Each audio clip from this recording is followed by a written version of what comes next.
Ang mga gawa ng mga apostol. Kabanata 38, si Pablo na isang bilanggo.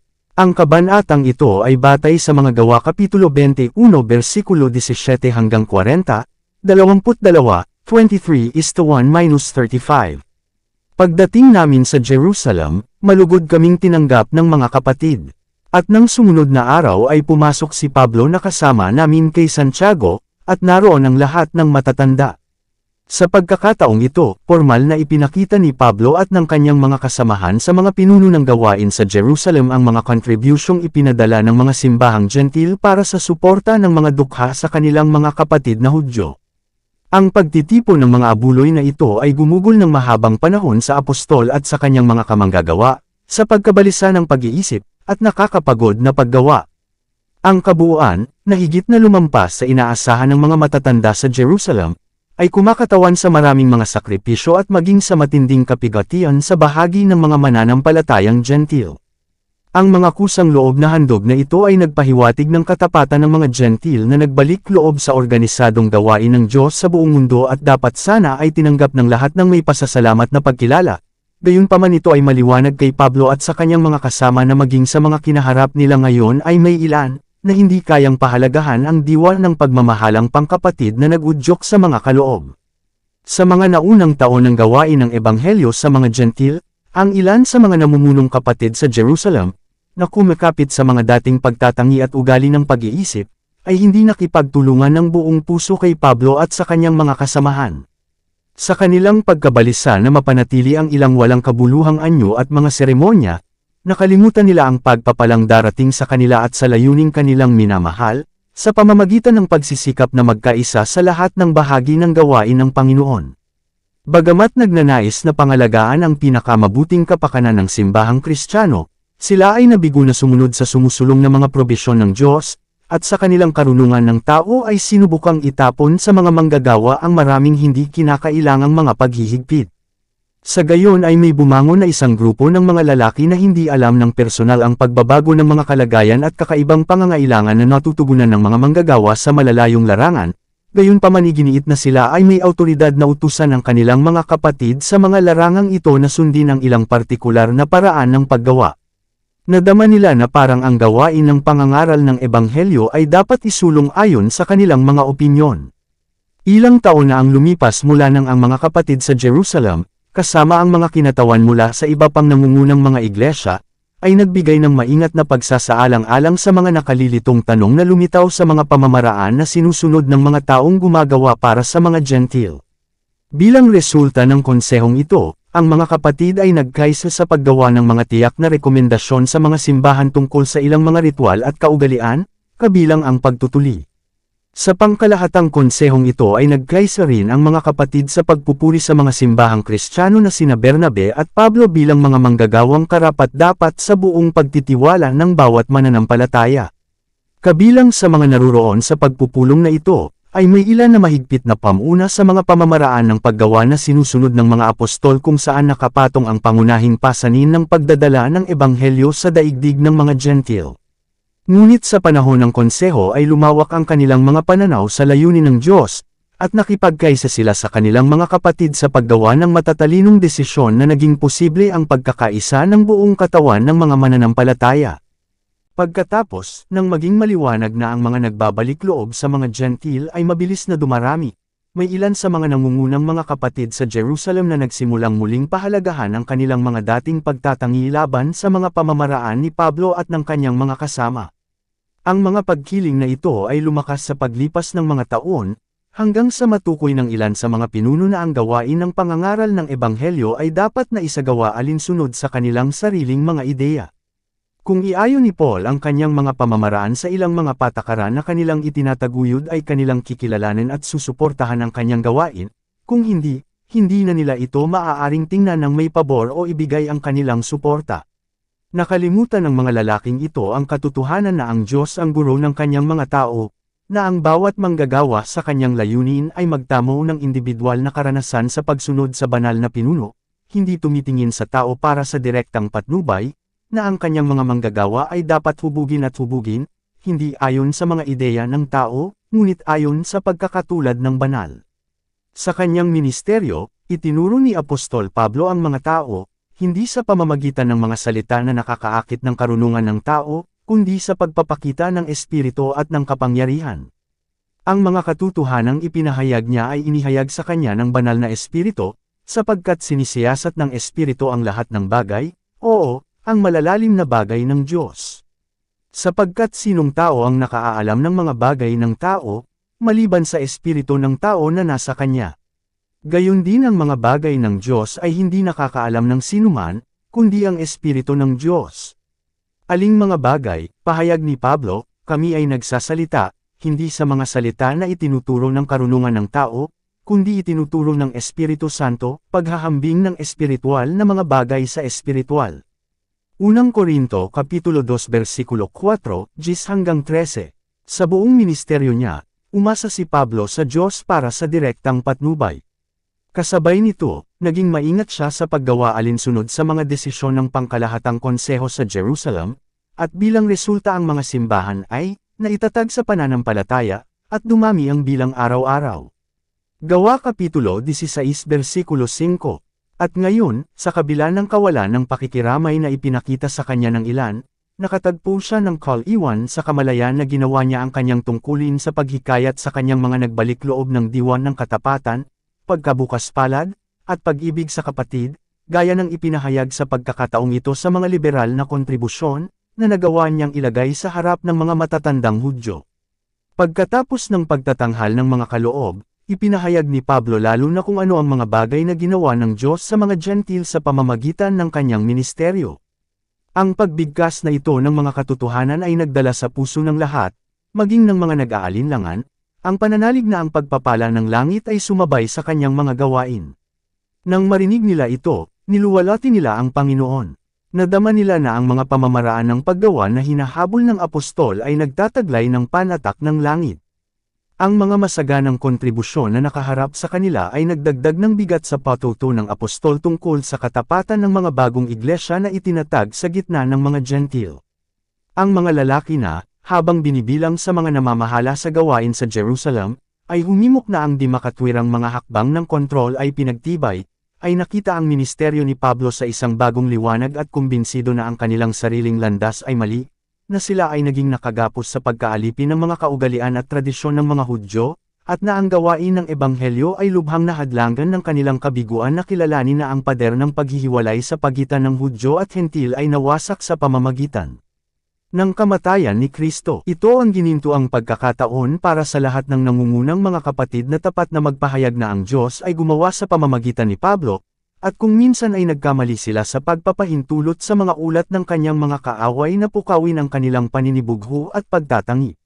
Ngunit sa halip na magkaisa sa pagsisikap na bigyan ng hustisya ang nasaktan, binigyan nila siya ng payo na nagpapakita na pinahahalagahan pa rin nila ang isang pakiramdam na si Pablo ay dapat managot sa umiiral na pagtatangi.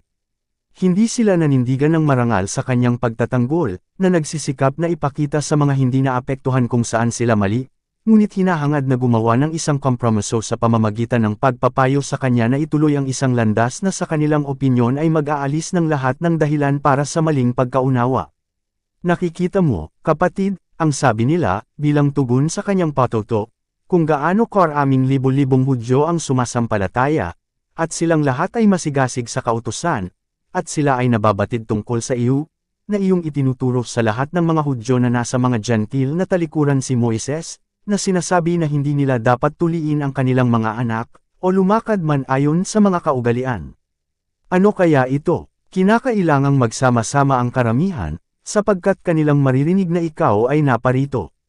Gawin mo nga ang sinasabi namin sa iyo, mayroon kaming 4 na lalaki na may panata sa kanila. Kumuha sila, at magpakalinis ka sa kanila, at ikaw ay maningil sa kanila, upang kanilang ahit ang kanilang mga ulo, at malalaman ng lahat na yaong mga bagay, na kanilang nabalitaan tungkol sa iyo, ay walang kabuluhan, kundi ikaw rin ay lumalakad ng maayos, at tumutupad ng kautusan. Tungkol sa mga Gentil na nagsisisampalataya, isinulat namin at ipinasya namin na hindi nila ginagawa ang gayong bagay, maliban na lamang na iwasan nila ang kanilang mga sarili sa mga bagay na inihandog sa mga Diyos-Diyosan, at mula sa dugo, at mula sa binigti, at mula sa pakikiapid. Ang mga kapatid ay umaasa na si Pablo, sa pamamagitan ng pagsunod sa kursong iminungkahi, ay maaaring magbigay ng isang tiyak na pagsalungat sa mga maling ulat tungkol sa kanya. Tiniyak nila sa kanya na ang desisyon ng dating konseho hinggil sa mga Gentil na nagbalik loob at ang seremonyal na batas, ay nananatiling mabuti. Ngunit ang payo na ibinigay ngayon ay hindi naaayon sa desisyong iyon. Ang Espiritu ng Diyos ay hindi nag-udyok sa tagubayling ito ay bunga ng kaduwagan. Alam ng mga pinuno ng simbahan sa Jerusalem na sa pamamagitan ng hindi pagsunod sa seremonyal na batas, dadalhin ng mga Kristiyano sa kanilang sarili ang pagkapuot ng mga Hudyo at ilalantad ang kanilang sarili sa pag-uusig. Ginagawa ng Sanhedrin ang lahat upang hadlangan ang pagsulong ng Ebanghelyo. Ang mga lalaki ay pinili ng katawan na ito upang subaybayan ang mga apostol, lalo na si Pablo, at sa lahat ng posibleng paraan upang salungatin ang kanilang gawain. Kung ang mga mananampalataya kay Kristo ay hahatulan sa harap ng Sanhedrin bilang mga lumalabag sa batas, sila ay magdaranas ng mabilis at matinding kaparusahan bilang mga apostato mula sa pananampalatayang Hudyo. Marami sa mga Hudyo na tumanggap ng Ebanghelyo ay pinahahalagahan pa rin ang paggalang sa kautosang seremonyal at sadyang handang gumawa ng di matalinong mga konsesyon, umaasang sa gayon ay matamo ang pagtitiwala ng kanilang mga kababayan, upang alisin ang kanilang pagtatangi, at maakit sila sa pananampalataya kay Kristo, bilang manunubos ng mundo. Napagtanto ni Pablo na hanggat marami sa mga nangungunang miyembro ng iglesia sa Jerusalem ay dapat patuloy na pahalagahan ang pagtatangi laban sa kanya, sila ay patuloy na magsisikap na kontrahin ang kanyang impluensya. Nadama niya na kung sa pamamagitan ng anumang makatwirang pagpapaubaya ay maaakit niya sila sa katotohanan ay aalisin niya ang isang malaking hadlang sa tagumpay ng Ebanghelyo sa ibang mga lugar. Ngunit hindi siya pinahintulutan ng Diyos na pumayag hanggat hinihiling nila. Alam na alam ni Claudius Lysias ang magulong mga elemento na kailangan niyang harapin, at siya ay, kaagad na kumuha ng mga kawal at mga senturyon, at tumakbo patungo sa kanila, at nang makita nila ang punong kapitan at ang mga kawal, ay iniwan nila ang paghampas kay Pablo. Hindi alam ang dahilan ng kaguluhan, ngunit nakita na ang galit ng karamihan ay nakadirekta laban kay Pablo. Ang Romanong kapitan ay nagpasya na siya ay tiyak na isang Ehipsyong rebelde na kanyang narinig, na hanggang ngayon ay nakatakas sa pagkabihag. Kaya nga, kinuha niya siya, at iniutos na gapyusan siya ng 2 tanikala, at itinanong kung sino siya, at kung ano ang ginawa niya. Sabay-sabay na maraming tinig ang itinaas sa malakas at galit na paratang, ang iba ay sumigaw ng isang bagay, at ang iba'y-iba, sa gitna ng karamihan, at nang hindi niya malaman ang katiyakan dahil sa kaguluhan, ay iniutos niyang dalhin siya sa kuta. At nang siya'y dumating sa hagdanan, ay nangyari, na siya'y binuhat ng mga kawal dahil sa karahasan ng mga tao. Sapagkat ang karamihan ng mga tao ay sumunod, na sumisigaw, alisin siya. Sa gitna ng kaguluhan ng apostol ay mahinahon at may sarili. Ang kanyang isip ay nanatili sa Diyos, at alam niya na ang mga anghel ng langit ay nasa paligid niya.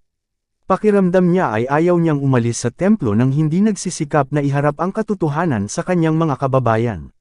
Nang siya ay dadalhin na sa loob ng kastilyo, sinabi niya sa punong kapitan, "Maaari ba akong magsalita sa iyo?" Sumagot si Lysias, "Marunong ka bang magsalita ng Griego? Hindi ba ikaw ang Egyptia, na bago ang mga araw na ito ay gumawa ng kaguluhan, at pinalabas sa ilang ang 4,000 tao na mga mamamatay tao?" Bilang tugon ay sinabi ni Pablo, "Ako ay isang taong Hudyo ng Tarso, isang lungsod sa Cilicia, isang mamamayan ng hindi kakaunti na lungsod, at isinasamo ko sa iyo, na hayaan mo akong magsalita sa mga tao." Ipinagkaloob ang kahilingan, at tumayo si Pablo sa hagdanan, at ikanaway ang kamay sa mga tao. Ang kilos ay nakakuha ng kanilang atensyon, habang ang kanyang tindig ay nag-uutos ng paggalang. At nang magkaroon ng malaking katahimikan, ay nagsalita siya sa kanila sa wikang Hebreo, na sinasabi, "Mga lalaki, mga kapatid, at mga ama, dinggin ninyo ang aking pagsasanggalang na ginagawa ko ngayon sa inyo." Sa tunog ng pamilyar na mga salitang Hebreo, mas tumahimik sila, at sa pangkalahatang katahimikan ay nagpatuloy siya, "Ako ay tunay na isang lalaking Hudyo, ipinanganak sa Tarsus, isang lungsod sa Cilicia, ngunit lumaki sa lungsod na ito sa paanan ni Gamaliel, at nagturo ayon sa ganap na paraan ng batas ng mga ninuno, at naging masigasig sa Diyos, gaya ninyong lahat sa araw na ito." Walang sino man ang makakaila sa mga sinabi ng apostol, dahil ang mga katotohanang tinutukoy niya ay alam ng marami na naninirahan pa rin sa Jerusalem. Pagkatapos ay binanggit niya ang kanyang dating kasigasigan sa pag-uusig sa mga disipulo ni Kristo, maging hanggang sa kamatayan, at isinalaysay niya ang mga pangyayari ng kanyang pagbabalik loob, na sinasabi sa kanyang mga tagapakinig kung paano ang kanyang sariling mapagmataas na puso ay inakay na yumukod sa ipinako sa krus na Nazareno.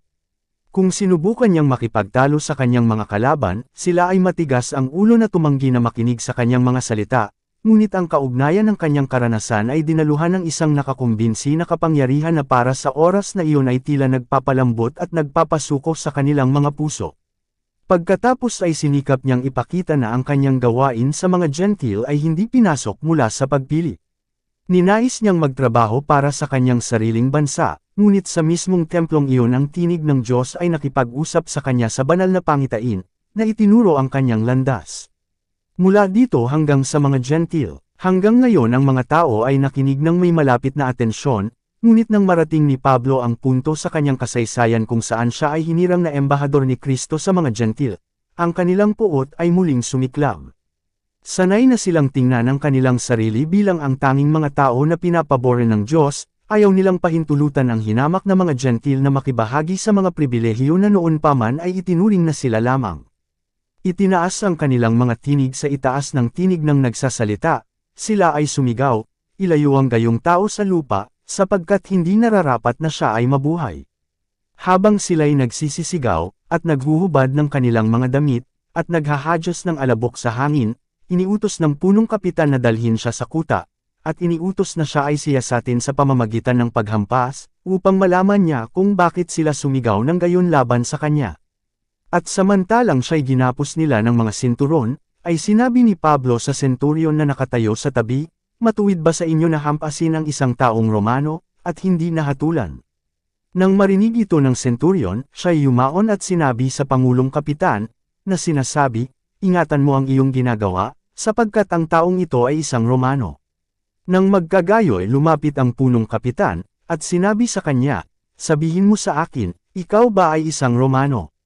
Sabi niya, oo, at sumagot ang Pangulong Kapitan, sa malaking halaga ay nakuha ko ang kalayaang ito. At sinabi ni Pablo, ngunit ako ay ipinanganak na malaya. At pagdakay nagsiali sa kanya ang mga sa kanya'y magsisiyasat sana, at ang punong kapitan din ay natakot, pagkatapos niyang malaman na siya'y isang Romano, at sapagkat siya'y ginapos niya. Kinabukasan, sapagkat ibig niyang malaman ang katiyakan kung bakit siya ibinibintang ng mga Hudyo, ay kinaligan niya siya sa kanyang mga gapos, at iniutos na humarap ang mga punong saserdote at ang buong konseho, at ibinaba si Pablo, at iniharap siya sa kanila. Ang apostol ay lilitisin na ngayon ng parehong tribunal kung saan siya mismo ay naging miyembro bago ang kanyang pagbabalik loob. Habang siya ay nakatayo sa harap ng mga pinunong Hudyo, ang kanyang tindig ay mahinahon, at ang kanyang mukha ay nagpahayag ng kapayapaan ni Kristo. Tapat na minamasdan ng konseho, sabi niya, mga lalaki at mga kapatid, namuhay ako ng buong mabuting budi sa harapan ng Diyos hanggang sa araw na ito. Nang marinig ang mga salitang ito, muling nag-alab ang kanilang puot, at iniutos ng dakilang saserdoteng si Ananias sa mga nakatayo sa tabi niya na saktan siya sa bibig. Sa di makataong utos na ito, napabulalas si Pablo, sasaktan ka ng Diyos, ikaw na maputing pader, sapagkat ikaw ay nauupo upang hatulan ako ayon sa kautusan, at iniuutos mo akong saktan laban sa kautusan. Sinabi ng mga nakatayo sa tabi, nilalay mo ba ang dakilang saserdote ng Diyos? Sa kanyang karaniwang kagandahang loob ay sumagot si Pablo, hindi ko alam, mga kapatid, na siya ang dakilang saserdote, sapagkat nasusulat, huwag kang magsasalita ng masama tungkol sa pinuno ng iyong bayan. Datapwat ng mapagtanto ni Pablo na ang isang bahagi ay mga Seduso, at ang mga iba'y mga Fariseo, ay sumigaw siya sa Sanhedrin, mga kapatid, ako'y Fariseo, na anak ng isang Fariseo, sa pag-asa at pagkabuhay na mag-uli ng mga patay ay tinawag akong pinag-uusapan. At nang masabi niya ito, ay nagkaroon ng pagtatalo sa pagitan ng mga Fariseo at ng mga Seduso, at nahati ang karamihan. Sapagkat sinasabi ng mga Seduso na walang muling pagkabuhay, ni anghel, ni espiritu, datapwat ang mga Fariseo ay nagpapahayag ng dalawa. Ang dalawang partido ay nagsimulang magtalo sa pagitan nila, at sa gayon ang lakas ng kanilang pagsalungat laban kay Pablo ay nasira. Ang mga eskriba na mula sa bahagi ng mga Fariseo ay nagsitindig at nagsipagtalo na nangagsasabi, wala kaming nasumpungang masama sa taong ito, datapwat kung ang isang espiritu o isang anghel ay nagsalita sa kanya, huwag tayong makipaglaban sa Diyos. Sa sumunod na kaguluhan, ang mga Seduso ay masugid na nagsisikap na makamtan ang apostol, upang siya'y maipapatay, at ang mga Pariso ay sabik sa pagsisikap na protektahan siya. Ang punong kapitan, sa takot na baka sila'y mahati-hatiin ni Pablo, ay inutusan niya ang mga kawal na bumaba, at siya'y kunin sa gitna nila, at siya'y dalhin sa kuta. Nang maglaon, habang pinag-iisipan ng mga pagsubok noong araw na iyon, nagsimulang matakot si Pablo na baka hindi nakalulugod sa Diyos ang kanyang landasin. Hindi kaya nagkamali siya sa pagdalaw sa Jerusalem. Ang kanyang malaking pagnanais na makasama ang kanyang mga kapatid ay humantong sa nakapipinsalang resultang ito. Ang posisyon na tinanggap ng mga Hudyo bilang nag-aangking bayan ng Diyos sa harap ng isang daigdig na hindi sumasampalataya, ay nagdulot ng matinding paghihirap ng espiritu sa apostol. Paano sila titingnan ng mga pag-anong opisyal na iyon? Nagsasabing sila ay mga mananamba ni Jehovah, at nagtataglay ng sagradong katungkulan, gayon may ibinibigay ang kanilang mga sarili sa kontrol ng bulag, walang katwiran na galit, na nagsisikap na sirain maging ang kanilang mga kapatid na nang-ahas na makipag-iba sa kanila sa pananampalataya, at ginagawa ang kanilang pinaka-solemn na deliberative na konseho sa isang eksena ng alitan at ligaw na kaguluhan. Nadama ni Pablo na ang pangalan ng kanyang Diyos ay nagduso ng kadastaan sa mga mata ng mga pagano. At ngayon siya ay nasa bilangguan, at alam niya na ang kanyang mga kaaway, sa kanilang desperadong masamang hangarin, ay gagawa ng anumang paraan upang siya ay ipapatay. Hindi kaya natapos na ang kanyang gawain para sa mga simbahan at ang mga mandaragit na lobo ay papasok na ngayon. Ang layunin ni Kristo ay napakalapit sa puso ni Pablo, at sa matinding pagkabalisa ay inisip niya ang mga panganib ng nakakalat na mga iglesia, na nakalantad sa mga pag-uusig sa gayong mga tao gaya ng nakatagpo niya sa konseho ng Sanhedrin. Sa pagkabalisa at panghihina ng loob ay umiyak siya at nanalangin. Sa madilim na oras na ito ay hindi inalis ng Panginoon ang kanyang lingkod. Binantayan niya siya mula sa mamamatay tao na karamihan sa mga hukuman ng templo, siya ay kasama niya sa harap ng Sanhedrin Council, siya ay kasama niya sa kuta, at ipinahayag niya ang kanyang sarili sa kanyang tapat na saksi bilang tugon sa time na panalangin ng apostol para sa patnubay. Nang sumunod na gabi ay tumayo ang Panginoon sa tabi niya, at nagsabi, lakasan mo ang iyong loob, Pablo, sapagkat kung paanong ikaw ay nagpatotoo tungkol sa akin sa Jerusalem, ay gayon din naman dapat kang magpatotoo sa Roma. Matagal nang inaasam ni Pablo ang pagdalaw sa Roma, labis niyang ninanais na sumaksi para kay Kristo doon, ngunit nadama niya na ang kanyang mga layunin ay nabigo dahil sa puot ng mga Hudyo. Hindi niya naisip, kahit ngayon, na siya ay pupunta bilang isang bilanggo. Habang pinalakas ng Panginoon ang kanyang lingkod, ang mga kaaway ni Pablo ay sabik na nagpaplano ng kanyang pagkawasak. At nang araw na, ang ilan sa mga Hudyo ay nagsama-sama, at nangagbigay sa kanilang sarili sa ilalim ng isang sumpa, na sinasabi na hindi sila kakain o iinom man hanggang sa kanilang mapatay si Pablo. At sila ay higit sa 40 na gumawa ng pagsasabuatan na ito. Narito ang isang pag-aayuno tulad ng hinatulan ng Panginoon sa pamamagitan ni Isaias, isang pag-aayuno, para sa alitan at debate, at sa paghampas ng kamao ng kasamaan. Isaias Kapitulo 58 versikulo 4. Ang mga nagsasabuatan ay, lumapit sa mga punong saserdote at matatanda, at nagsabi, kami ay nangagkatiwala sa aming sarili sa ilalim ng malaking sumpa, na kami ay hindi kakain ng anuman hanggang sa aming mapatay si Pablo. Ngayon nga, kayo, kasama ng Sanhedrin, ay ipaalam sa punong kapitan na siya'y ibaba niya sa inyo bukas, na waring may itatanong pa. Kayo nang higit patungkol sa kanya, at kami, o kailanman siya ay lalapit, ay handang patayin siya. Sa halip na sawayin ang malupit na pukana na ito, ang mga pari at mga pinuno ay sabik na sumang-ayon dito. Sinabi ni Pablo ang katotohanan nang ihambing niya si Ananias sa isang puting libingan. Ngunit namagitan ng Diyos upang iligtas ang buhay ng kanyang lingkod.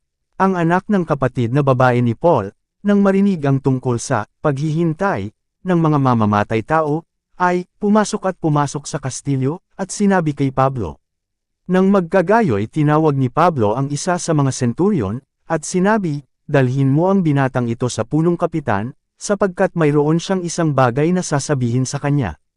Kaya't kinuha niya siya, at dinala siya sa punong kapitan, at sinabi, tinawag ako ng bilanggo na si Pablo, at ipinamanhik sa akin na dalhin ang binatang ito sa iyo, na may sasabihin sa iyo.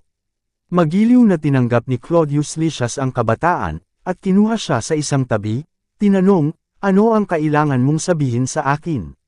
Sumagot ang kabataan, na pagkasunduan ng mga Hudyo na hilingin sa iyo na ibaba mo si Pablo bukas sa konseho, na para bang sila ay magtatanong sa kanya ng mas ganap. Ngunit huwag kang sumumpa sa kanila, sapagkat may naghihintay sa kanya sa kanila na mahigit sa 40 lalaki, na nangagbigay sa kanilang sarili ng isang panunumpa, na hindi sila kakain o iinom hanggang sa kanilang mapatay siya, at ngayoy nakahanda na sila, na tumitingin, para sa isang pangako mula sa iyo. Pagkatapos ay pinaalis ng punong kapitan ang binata, at pinagbilinan siya, huwag mong sabihin kanino man na ipinakita mo sa akin ang mga bagay na ito. Kaagad na nagpasya si Lysias na ilipat si Pablo mula sa kanyang nasasakupan tungo kay Felix na prokurador. Bilang isang tao, ang mga Hudyo ay nasa isang estado ng kaguluhan at pangangati, at ang mga kaguluhan ay madalas na nangyayari. Ang patuloy na presensya ng apostol sa Jerusalem ay maaaring humantong sa mga kahihinatnan na mapanganib sa lungsod at maging sa mismong komandante. Kaya't siya ay tumawag sa kanya ng 2 senturyon, na nagsasabi, maghanda kayo ng 200 kawal na magsiparon sa Caesarea, at mga mangangabayo ng 70, at mga sibat na 200, sa 3 oras ng gabi, at bigyan sila ng mga hayop, upang maisakay nila si Pablo, at dalhin siyang ligtas kay Felix na gobernador. Walang oras na mawawala sa pagpapaalis kay Paul. Ang mga kawal, gaya ng iniutos sa kanila, ay kinuha si Pablo, at dinala siya sa gabi sa Antipatris. Mula sa lugar na iyon ang mga mangangabayo ay nagpatuloy kasama ang bilanggo sa Caesarea, habang ang 400 kawal ay bumalik sa Jerusalem. Ang opisyal na namamahala sa detachment ay naghatid ng kanyang bilanggo kay Felix, na iniharap din ng isang sulat na ipinagkatiwala sa kanya ng punong kapitan, si Claudius Lysias sa kahangahangang gobernador na si Felix ay bumabati.